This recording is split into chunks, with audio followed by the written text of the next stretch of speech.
어린이들도 재미있게 듣는 제일 쉬운 삼국지 28. 홀로 유선을 구한 조은. 양양성을 점령한 조조는 곧바로 백성들과 도망간 유비를 따라잡으려고 했습니다. 유비는 백성들을 데리고 도망치고 있는 중이라 아주 천천히 이동할 수밖에 없었죠. 단 하나의 희망인 강하의 유기에게 지원군을 요청하러 간 관우도 소식이 없었어요.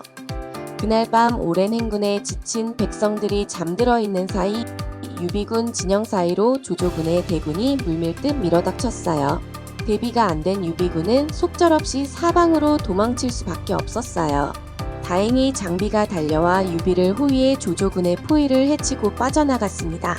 날이 밝고 조조군을 따돌린 뒤에 보니 여러 장수들이 보이지 않았고 주변에는 겨우 100명이 조금 넘는 병사들밖에 남지 않았습니다. 주공 조은이 변절하여 조조군에게 항복하였습니다. 그가 조조군 쪽으로 달려가는 것을 제가 직접 보았습니다. 만약 조은이 정말로 변절했다면 나 장익덕의 장팔사모가 그를 용서치 않을 것이다. 조은이 조조군에게 항복했다는 말에 장비가 말했어요. 절대 함부로 행동하지 말거라. 조은이 조조군 쪽으로 간 데는 틀림없이 이유가 있을 것이다. 조은은 절대 나를 배신할 리 없다. 이에 유비가 장비를 말리며 말했지요. 사실 조은은 유비의 가족을 보호하는 임무를 맡고 있었는데 어젯밤 습격으로 유비의 가족과 떨어지게 되자 그들을 찾아서 홀로 조조군 쪽으로 달려간 것이었어요. 조조군 깊숙하게 들어간 조은은 백성들 틈에서 크게 소리치며 두 부인과 유비의 아들인 아두를 찾고 있었어요. 간부인께서는 이곳에 계십니까? 조은은 백성들 사이에 주저앉아 울고 있는 간부인을 찾아 구출했습니다. 돌아오는 길에는 포로로 잡힌 미축을 보고 적들 사이로 뛰어들어 그를 구해냈지요. 조은은 그 두 사람을 보호하며 장판교까지 도망쳤습니다. 장판교에는 장팔사모를 치켜든 채 노려보고 있는 장비가 있었습니다. 조자룡, 이 짐승만도 못한 놈 같으니 감히 형님을 배신하다니 용서치 않겠다. 무슨 소리를 하는 것이오? 나는 두 부인과 소주를 찾기 위해 갔다가 돌아오는 길이오. 장비는 조은의 이야기를 듣고 뒤에 모시고 있는 간부인을 보고 나서야 조은의 말을 믿고 길을 터주었어요. 미축님, 간부인을 모시고 함께 돌아가십시오. 저는 미부인과 소주를 찾으러 다시 가보겠습니다. 이렇게 조은은 다시 한번 조조군 속으로 말을 타고 달려갔습니다. 미부인을 찾는 도중 조은은 조조의 보검인 청강검을 메고 다니는 호위장수 하우은과 마주치게 되었습니다. 청강검은 쇠를 무 자르듯 할 정도로 날카롭기 그지없는 천하의 명검이었습니다. 조은은 하우은을 손쉽게 처치하고 청강검을 얻을 수 있었습니다. 한 손에는 창을 들고 한 손에는 청강검을 든 조은은 자신을 막는 조조군을 해치우며 미부인과 아두를 찾기 바빴습니다. 그러던 중 마침내 조은은 무너진 담벼락 아래 우물가 근처에서 아두를 안고 숨어있는 미부인을 발견했습니다. 조장군 잘 오셨습니다. 조장군을 만난 것을 보니 아두가 아직 죽을 운명이 아닌 모양입니다.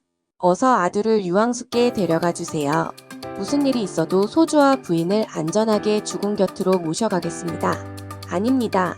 나는 이미 상처를 입었습니다. 나를 데리고 간다면 모두가 위험해집니다. 이 말을 끝으로 미부인은 우물벽을 짚으며 어렵사리 몸을 일으키더니 조은에게 아두를 넘겨주었습니다. 그리고 결심을 한 듯 비장한 목소리로 조은에게 말했습니다. 조은, 그대에게 소주를 맡기겠습니다. 말을 마친 미부인은 그대로 우물 속으로 몸을 던졌습니다. 갑작스럽게 일어난 일이라 조은이 막을 새도 없었습니다. 조은은 가슴 쪽 갑옷을 풀어 아두를 품에 단단히 동여맨 뒤 말에 올라 적들 사이로 뛰어들어갔습니다. 한 손에는 창을, 한 손에는 청강검을 들고 달리는 조은이 지나간 자리는 조조군의 시체로 가득했습니다. 마침 산 꼭대기에서 이 장면을 보고 있던 조조가 조은을 발견하고는 조은을 사로잡아 자신의 수하로 삼고 싶다는 욕심을 부렸습니다.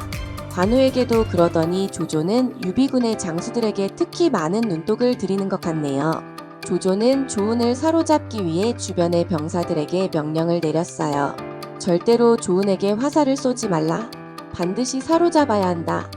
하지만 이 명령 덕분에 조은은 무사히 조조군의 포위망을 뚫을 수 있었어요. 죽을 힘을 다해 조조군의 포위망을 뚫고 장비가 지키고 있는 장판교까지 다다른 조우는 지칠 대로 지친 상태였지요.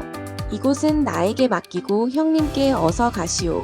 장비는 피투성이가 되어 품에 아두를 안고 있는 조은을 보며 얼마 전까지 조은을 의심했던 자신이 부끄러웠어요.